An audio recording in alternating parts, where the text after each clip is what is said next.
नमस्कार, मैं हूं श्रद्धा। प्राइम टाइम एक्सक्लूसिव में आपका स्वागत है। और आज बात पूर्वांचल में चुनावी बिसात की। पूर्वांचल को लखनऊ की सत्ता का गेटवे माना जाता है, इसीलिए शुक्रवार को यूपी के सीएम योगी आदित्यनाथ और गृहमंत्री अमित शाह ने पूर्वांचल में हुंकार भरी, क्योंकि यूपी की 403 सीटों में से अकेले 164 सीटें पूर्वांचल में हैं। पिछले चुनाव में जिस भी राजनीतिक दल की सरकार बनी है उसे पूर्वांचल से एक तरफा सीटें मिली हैं।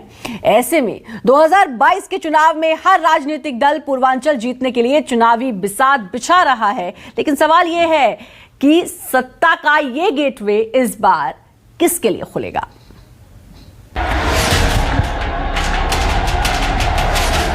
300 पार के संकल्प की मुट्ठी भींचिए और प्रचंड आवाज से बोलिए, भारत माता की।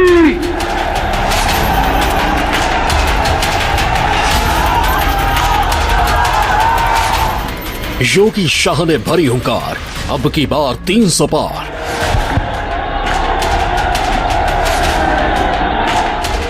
उत्तर प्रदेश की जनता भारतीय जनता पार्टी के साथ है और उत्तर प्रदेश की जनता फिर से एक बार 300 पार। जिसका साथ देगा पूर्वांचल, वही जीतेगा 2022 का रण।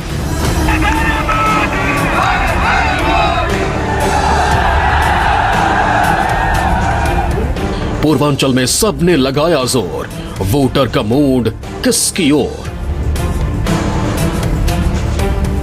विधानसभा चुनाव के रण में पहली बार उतरे हैं उत्तर प्रदेश के मुख्यमंत्री योगी आदित्यनाथ। शुक्रवार को योगी ने गोरखपुर सदर से पर्चा दाखिल किया। इस दौरान दो दिलचस्प तस्वीरें दिखाई दी। एक थी उनके साथ गृह मंत्री अमित शाह की मौजूदगी और दूसरी योगी का गोरक्षकनाथ मंदिर में पूजा पाठ करना। नामांकन से पहले योगी ने गोरक्षनाथ मंदिर में हवन पूजन किया, रुद्राभिषेक कर भगवान शिव से जीत की कामना की। इसके अलावा सीएम योगी ने अपने गुरु महंत अवेद्यनाथ का भी आशीर्वाद लिया। इसके बाद शुरुआत हुई पूर्वांचल का रण जीतने की जंग की। जी हां, गृह मंत्री अमित शाह और सीएम योगी आदित्यनाथ ने गोरखपुर में हुंकार भरी। निशाने पर पिछले सरकारों को लिया, सूबे में गुंडा राज और माफिया राज का मुद्दा फिर गरमाया।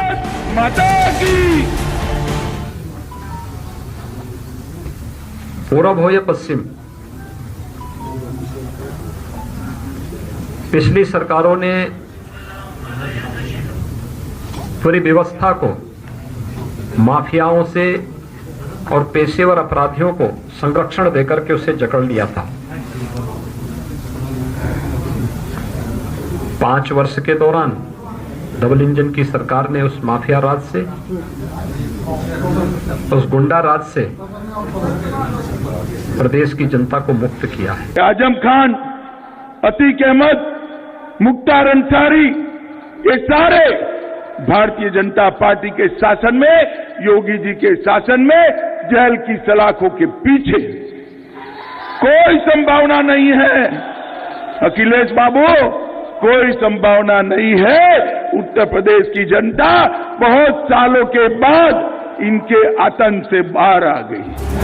वैसे जिस गोरखपुर सदर से योगी ने नामांकन किया है, वह उनकी जीत का दावा सबसे मजबूत है, क्योंकि बीते 3 दशक से इस सीट पर बीजेपी का कब्जा रहा है। लेकिन लड़ाई लखनऊ जीतने की है। तो इस रण में बीजेपी के चाणक्य कहे जाने वाले गृह मंत्री अमित शाह भी उतरे हैं।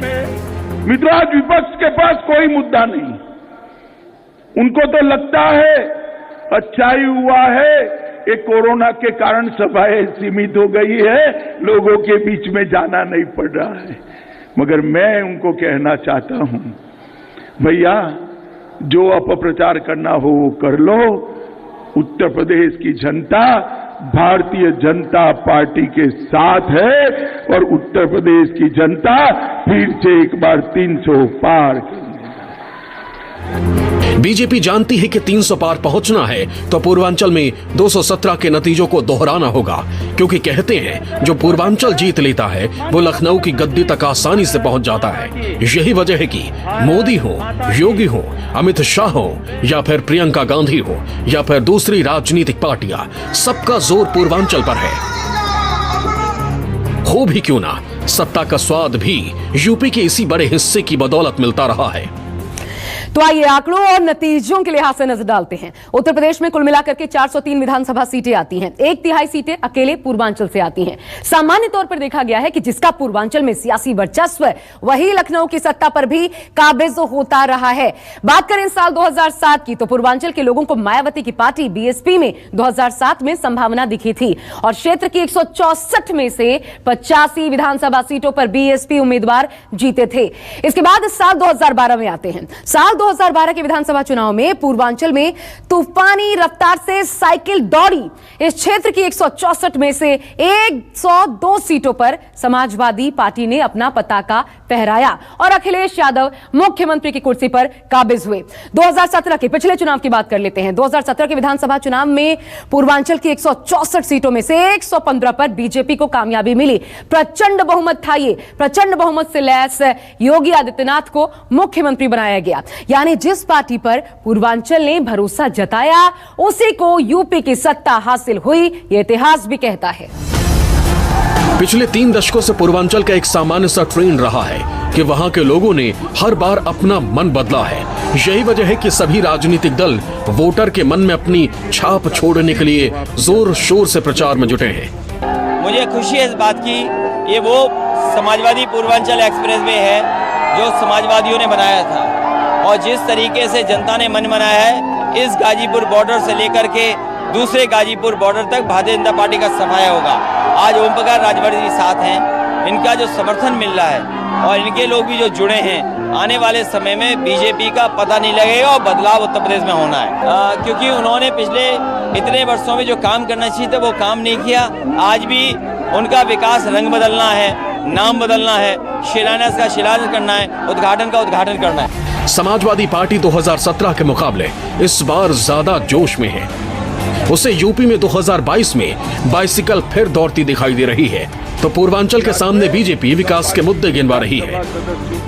जी से गंगा एक्सप्रेस बोलिए, जी से ओ से ऑर्गेनिक कृषि बोलिए, ओ से आर से रोड, ए से एम्स, के से खाद का कारखाना, पीयू से पूर्वांचल एक्सप्रेसवे और आर से रीजनल मेडिकल रिसर्च सेंटर बनाने का काम योगी आदित्यनाथ ने। पीएम मोदी इस क्षेत्र की लोकसभा में नुमाइंदगी करते हैं। वो अच्छी तरह जानते हैं कि उत्तर प्रदेश की राजनीति में पूर्वांचल की अहमियत क्या है।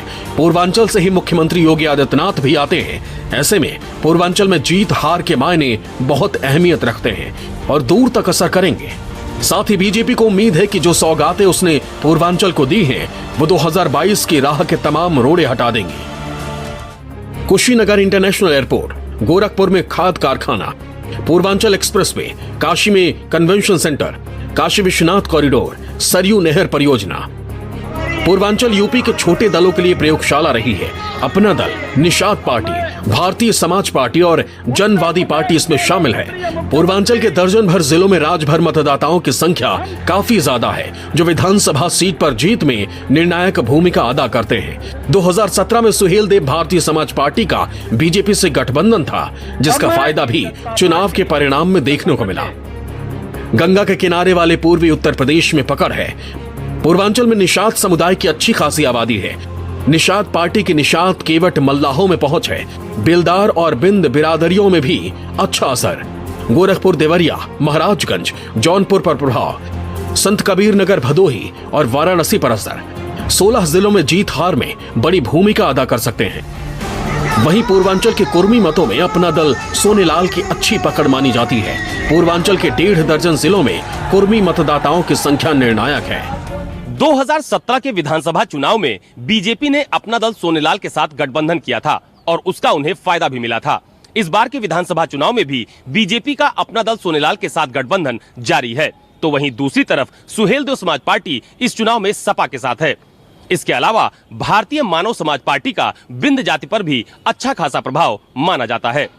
पूर्वांचल में 2012 के नतीजे दोहराने के लिए समाजवादी पार्टी ने अपना दल कमेरावादी को 18 सीटें दी हैं, क्योंकि 2017 में पूर्वांचल बीजेपी के साथ था। लेकिन सपा पूर्वांचल को अपने पाले में करना चाहती है। वैसे भी यूपी के पिछले 3 चुनावों को देखा जाए तो पूर्वांचल का वोटर हमेशा एक पार्टी के साथ नहीं रहा। लिहाजा 2022 में वो किसकी तरफ जाता है 10 मार्च को साफ हो जाएगा। Bureau report, news 24। और यहाँ रुकेंगे एक छोटे से ब्रेक के लिए, आप बने रहिए न्यूज़ 24 के साथ। नमस्कार, मैं हूं मानक गुप्ता। अगर आपको हमारा ये वीडियो पसंद आया हो तो इसे लाइक और शेयर जरूर करें, और हाँ, हमें सब्सक्राइब और फॉलो करना ना भूलें ताकि आप देश और दुनिया की कोई खबर मिस ना करें। तो जुड़े रहिए हमारे साथ और देखते रहिए न्यूज़ 24।